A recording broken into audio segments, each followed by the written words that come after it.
காலையில அம்மாக்கு உனக்கு என்ன பிரச்சனைடி? அது உங்ககிட்ட சொன்னா சரியாகாதப்பா. ஏய் பாப்பா, நம்ம பாப்பாவும் அம்மாவும் இல்லை, க்ளோஸ் ஃப்ரெண்ட்ஸ், திக் ஃப்ரெண்ட்ஸ்.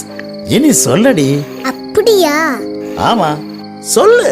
சரி, நம்ம ஃப்ரெண்ட்ஸ் ஆனா நான் சொல்றேன். டே மச்சான், உன்னோட பொண்டாட்டி இவ்வளவு பயங்கராளா? காலையில ஒரு காரணம் இல்லாம என்ன அடிச்சிட்டா.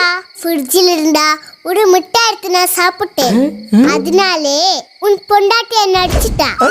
இவ்வளவு எல்லாம் எங்கிருந்து கண்டுபிடிச்சது வந்தேன்? கடவுளை காப்பாத்து. இவ்வளவு எல்லாம் ஓத்துட்டு ப்ரோ. ஸ்டாப். அப்பாவும் மகளும் ஃப்ரெண்ட்ஸ் அல்ல. எனக்கு தெரியும் மச்சானுக்கு அதெல்லாம் சொன்னா பிடிக்காதுன்னு.